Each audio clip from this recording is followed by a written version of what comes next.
Last Saturday evening ആണ്. ഒരു simple evening vlog, tea time vibes, ചെറിയ കുക്കിംഗ് ഒക്കെയാണ് ഷെയർ ചെയ്യുന്നത്. ഇത് ശ്രീ ഓഫീസിൽ നിന്ന് വരുന്ന വഴിയാണേ. മോക്കാണെങ്കിൽ ഇന്ന് സാറ്റർഡേ ആയതുകൊണ്ട് ക്ലാസ് ഉണ്ടായിരുന്നില്ല. ഇന്നലെ ഉണ്ടായിരുന്നില്ല. ഇവിടെ എന്തോ വരലക്ഷ്മി വ്രതം അങ്ങനെ എന്തോ ആയിരുന്നു. അതുകൊണ്ട് ഇപ്പോൾ 3 days ഇനി അടുപ്പിച്ച് ക്ലാസ് ഇല്ല. നാളെയും ഇല്ല. സാറ്റർഡേ, ഫ്രൈഡേ, സാറ്റർഡേ, സൺഡേ 3 ദിവസം ക്ലാസ് ഇല്ല. അപ്പോൾ ശ്രീ വന്നപ്പോൾ സ്നാക്സ് ഒക്കെ വാങ്ങിയിട്ട് വന്നായിരുന്നു. അപ്പോൾ പിന്നെ കൈയോടെ ടീ റെഡിയാക്കി ടീയും സ്നാക്സും ഒക്കെ കഴിച്ചു. ഒരു ചെറിയ റിലാക്സ് മോഡ്. അങ്ങനെ കുറച്ച് ടൈം എല്ലാവരും കൂടി അവിടെ സംസാരിച്ചൊക്കെ ഇരുന്നു. അത് കഴിഞ്ഞിട്ട് വെജിറ്റബിൾസ് മേടിക്കാൻ പോകണമായിരുന്നു. വീട്ടിലെ വെജീസ് കംപ്ലീറ്റ് തീർന്നിരുന്നു. അങ്ങനെ ഞങ്ങൾ പോയി വെജിറ്റബിൾസ് ഒക്കെ വാങ്ങിച്ചു. ഇവിടെ അടുത്ത് തന്നെയാണ് ഷോപ്പ്. ഈ വെജിറ്റബിൾസ് ഞങ്ങൾക്ക് ഒരു 2 weeks ഒക്കെ പോകും. 2 weeks കൂടുമ്പോഴാണ് ഇവിടെ വെജ് വാങ്ങാറ്. പിന്നെ ഇവിടെ വെജിറ്റബിൾ ഷോപ്പിലൊക്കെ എത്ര ചെറിയ ഷോപ്പാണെങ്കിലും നമുക്ക് തന്നെ വേണ്ട വെജിറ്റബിൾസ് ഒക്കെ വേണ്ട അളവിൽ നോക്കിയെടുക്കാൻ പറ്റും. നാട്ടിലാണെങ്കിൽ ഇങ്ങനെയുള്ള ചെറിയ വെജിറ്റബിൾ ഷോപ്പിലൊന്നും അങ്ങനെ ഒക്കില്ലല്ലോ. അവർ തന്നെ എടുത്തു തരുവാണല്ലേ. എൻ്റെ നാട്ടിൽ അങ്ങനെയാണ്. അവിടെയൊക്കെ എങ്ങനെയാണ്? നിങ്ങൾക്കും അങ്ങനെയാണോ? ഞാൻ പൊതുവെ അങ്ങനെ കണ്ടിട്ടുള്ളൂ. ഇവിടെ ആകുമ്പോൾ നമുക്കിപ്പോൾ ഒരു വെജ് മതിയെങ്കിൽ ഒരെണ്ണം എടുത്താൽ മതി, 2 എണ്ണം വേണമെങ്കിൽ 2 എണ്ണം അങ്ങനെ എടുക്കാം. നാട്ടിലിങ്ങനെ ഇപ്പം അത് ഒരെണ്ണം അല്ലെങ്കിൽ 2 എണ്ണം മതി എന്നൊക്കെ പറയുമ്പോൾ അവിടെ വെയിറ്റ് നോക്കിയിട്ട് ഇത് 1/2 കിലോ അല്ലെങ്കിൽ 1 കിലോ എടുക്കട്ടെ, ഇത് 1 കിലോ തേക്കട്ടെ, അങ്ങനെയൊക്കെയുള്ളൊരു ചോദ്യം ഉണ്ടാവും അല്ലേ. ആവശ്യമില്ലെങ്കിൽ കൂടി പിന്നെ അത് അങ്ങനെ തന്നെ തയ്ച്ച് മേടിക്കേണ്ടി വരും. ഇവിടെ എന്തായാലും അങ്ങനെയില്ല. ഇതാണെന്ന് തോന്നുന്നു നല്ലത്. പിന്നെ ഞാൻ ഓരോ വീക്കിലേക്കുള്ള മീൽ പ്ലാൻ റെഡിയാക്കി അതിന് വേണ്ടിയിട്ടുള്ള വെജീസ് കട്ട് ചെയ്തങ്ങ് ഫ്രിഡ്ജിലേക്ക് അങ്ങ് സൂക്ഷിക്കാറാണ് കേട്ടോ പതിവ്.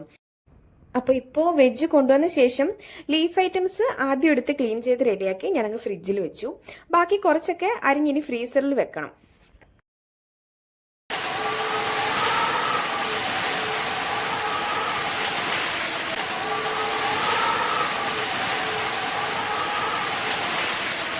അതൊക്കെ കഴിഞ്ഞപ്പോഴത്തേക്കും ഇവിടെ ചെറിയ മഴ തുടങ്ങിയിട്ടുണ്ട് കേട്ടോ. കുറേ നാൾ കഴിഞ്ഞിട്ടാണ് ഇപ്പോൾ ഇന്ന് ഈ മഴ പെയ്യുന്നത്. ഭയങ്കര ചൂടാണ് ഇവിടെ. നാട്ടിലൊക്കെ നല്ല മഴയാണല്ലേ.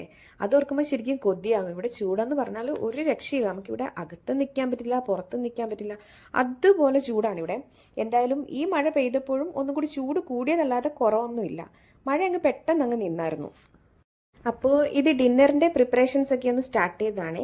ഇന്ന് മില്ലറ്റിൻ്റെ പുട്ടും ചെറുപയർ കറിയും ഉണ്ടാക്കാനായിട്ടാണ്. അപ്പോൾ പയർ ഞാൻ ഒരു ഉച്ചയൊക്കെ ആയപ്പോൾ തന്നെ വെള്ളത്തിലിട്ട് വെച്ചിട്ടുണ്ടായിരുന്നു. അതൊന്ന് ഉപ്പും മഞ്ഞപ്പൊടിയും പിന്നെ കുറച്ച് വെള്ളവും ഒക്കെ ഒഴിച്ചിട്ട് കുക്കറിലൊന്ന് വേവിക്കാൻ വെച്ചതാണ്. ഈ കുക്കറിൽ ഒരു 6 വിസിൽ. എനിക്ക് പയറാണെങ്കിൽ നന്നായിട്ട് വെന്തിങ്ങനെ ഉടഞ്ഞ ആ ഒരു രീതിയിൽ കിട്ടണം. അല്ലാതെ പയർ കിടക്കുന്നത് എനിക്കിഷ്ടമല്ല. അതുകൊണ്ടാണ് ഞാൻ കുക്കറിൽ ഇത്രയും നേരം വെക്കുന്നത്. അപ്പോൾ ശ്രീ അവിടെ നിന്നിട്ട് തേങ്ങ ചിരണ്ടി തരുവാണ് കേട്ടോ. ഇന്ന് മേടിച്ചതും കൂടി കൂട്ടിയിട്ട് ഒരു 5 തേങ്ങയുണ്ട്. അപ്പോൾ അതെല്ലാം ചിരണ്ടി അങ്ങ് വെക്കാനായിട്ടാണ്. ഞാൻ തേങ്ങ ചിരണ്ടി ഇങ്ങനെ ഫ്രീസറിൽ വെച്ചേക്കും. അതാകുമ്പോൾ എളുപ്പമാണല്ലോ. എന്തെങ്കിലും ഉണ്ടാക്കണമെങ്കിൽ പെട്ടെന്ന് തേങ്ങ എടുത്തിട്ട് നമുക്ക് ചെയ്യാൻ പറ്റും. എനിക്ക് കിച്ചണിലെ ജോലിയിൽ ഏറ്റവും ഇഷ്ടമില്ലാത്ത കാര്യമാണ് ഈ തേങ്ങ ചിരണ്ടുന്ന കാര്യം. എനിക്ക് ഭയങ്കര ദേഷ്യമാണ്, ഭയങ്കര മടിയാണ്. പിന്നെ ഈ ചിരണ്ടുന്ന തേങ്ങയിൽ കുറച്ചെടുത്ത് വറുത്ത് വെക്കുന്നുണ്ട്. നാളെ വെജ് തീയൽ ഉണ്ടാക്കുന്നുണ്ട്. അപ്പോൾ അതിന് വേണ്ടിയിട്ടും പിന്നെ അല്ലാതെ കുറച്ച് കൂടുതൽ അങ്ങ് വറുത്ത് വെച്ചേക്കും. പിന്നെ എപ്പോഴെങ്കിലും തീയലോ അങ്ങനെ എന്തെങ്കിലും തേങ്ങ വറുത്തരച്ച് വെക്കേണ്ട എന്തെങ്കിലും ഉണ്ടെങ്കിൽ അപ്പോൾ ഉപയോഗിക്കാം. ഇത് അടച്ച് ഫ്രിഡ്ജിൽ വെച്ച് കഴിഞ്ഞാൽ അതും കുറേ നാൾ ഇരുന്നോളും. അപ്പോൾ തേങ്ങ വറുക്കാൻ വെച്ചിരിക്കുന്നതാണ് അവിടെ വെച്ചേക്കുന്നത് സ്റ്റൗവിൽ. അങ്ങനെ ശ്രീ അവിടെ മൊത്തം തേങ്ങയും ചിരണ്ടി വെച്ചായിരുന്നേ. ഞാൻ ആ ടൈം കൊണ്ട് പയറുകറിക്ക് വേണ്ട സബോളയും വെളുത്തുള്ളിയും എല്ലാം ഒന്ന് റെഡിയാക്കി എടുത്തായിരുന്നു. പിന്നെ കുറച്ച് വെജിറ്റബിൾസ് ഒക്കെ അതിൻ്റെ ഇടയ്ക്ക് കൂടെ ഒന്ന് അരിഞ്ഞും കൂടി വെച്ചിട്ടുണ്ടായിരുന്നേ. ഇതിനിടയിൽ പയറൊക്കെ വെന്ത് ഒന്ന് മാറ്റി വെച്ചിരുന്നു. പിന്നെ ഒരു പാനിലേക്ക് ഓയിൽ ഒഴിച്ച് ആദ്യം വെളുത്തുള്ളി ഇട്ട് അതൊന്ന് വഴറ്റിയിട്ട് സബോള അരിഞ്ഞത് ഇട്ട് അതിന് ആവശ്യത്തിന് വേണ്ട ഉപ്പും ചേർത്ത് സബോളയൊന്ന് വേവാനായിട്ട് അടച്ചു വെച്ചായിരുന്നേ. ഇനി അത് അവിടെ ഇരുന്നൊന്ന് വെന്ത് വരട്ടെ. അപ്പോൾ അതൊക്കെ വേവുന്ന സമയത്ത് ഞാൻ അവിടെ വെജ് ഒക്കെ കട്ട് ചെയ്തുകൊണ്ടിരിക്കുവാണ്. ഞാൻ ഈ ജോലിയൊക്കെ ഇങ്ങനെ പെട്ടെന്ന് തീർത്തുകൊണ്ടിരിക്കുന്നതേ 9 മണിക്ക് മുന്നേ ഇതെല്ലാം കംപ്ലീറ്റ് ചെയ്തിട്ട് ഈ കിച്ചണിൽ നിന്ന് ഇറങ്ങാൻ വേണ്ടിയിട്ടാണ് കേട്ടോ. ബിഗ് ബോസ് കാണാൻ വേണ്ടിയിട്ട്. ഇന്ന് ലാലേട്ടൻ വരുന്ന ഡേ ആണല്ലോ. അതുകൊണ്ട് എന്തായാലും 9 മണിയാകുമ്പോൾ തുടങ്ങുന്നുണ്ട്. 9 മണിക്ക് തന്നെ ടിവിയുടെ മുന്നിൽ എത്തണം. അതിനു വേണ്ടിയിട്ടാണ് ഈ തിരക്കിട്ട് ഓരോന്നും തീർക്കുന്നത്. അപ്പോൾ നിങ്ങളും ഈ ബിഗ് ബോസ് കാണാറുണ്ടോ? ഞാൻ ടി വിയിൽ ആകെ കാണുന്ന ഒരു പ്രോഗ്രാം എന്ന് പറഞ്ഞാൽ ഈ ബിഗ് ബോസ് മാത്രമാണ് കേട്ടോ. അല്ലാതെ വേറെ ഒന്നും ഞാനൊരു മൂവി പോലും ടി വിയിൽ വരുന്ന മൂവി പോലും ഞാനങ്ങനെ കാണാറിരിക്കാറില്ല. അല്ലെന്നുണ്ടെങ്കിൽ ഹോട്ട്സ്റ്റാറിലോ അങ്ങനെയൊക്കെ ഉള്ളൂ. എന്തെന്ന് പറഞ്ഞാൽ നമ്മൾ ഒരു സിനിമ കണ്ടുകൊണ്ടിരിക്കുമ്പോഴത്തേക്ക് കുറേ നേരത്തേക്ക് ഒരു പരസ്യം വരും, പിന്നെ വേറെ ചാനൽ മാറ്റും, അപ്പോൾ അതങ്ങ് വിട്ടുപോകും. അതുകൊണ്ട് പിന്നെ അങ്ങനെ ഒന്നും കാണാറിരിക്കാറേ ഇല്ല. ഈ ബിഗ് ബോസ് കാണാൻ വേണ്ടിയിട്ട് മാത്രമാണ് ഇരിക്കുന്നത്.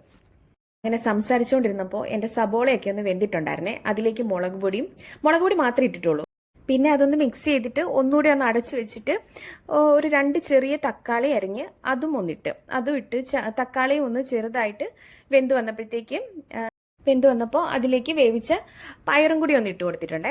എന്നിട്ട് അത്രേ ഉള്ളൂ. അപ്പം അത് കഴിഞ്ഞിട്ട് ആ പയറും ഇതെല്ലാം കൂടി ഒന്ന് മിക്സ് ചെയ്തിട്ട് ഈ സമയത്ത് ഒന്ന് ഉപ്പ് നോക്കിയിട്ട് ഉപ്പ് വേണമെങ്കിൽ കുറച്ചുകൂടി ഉപ്പ് ആഡ് ചെയ്യാം.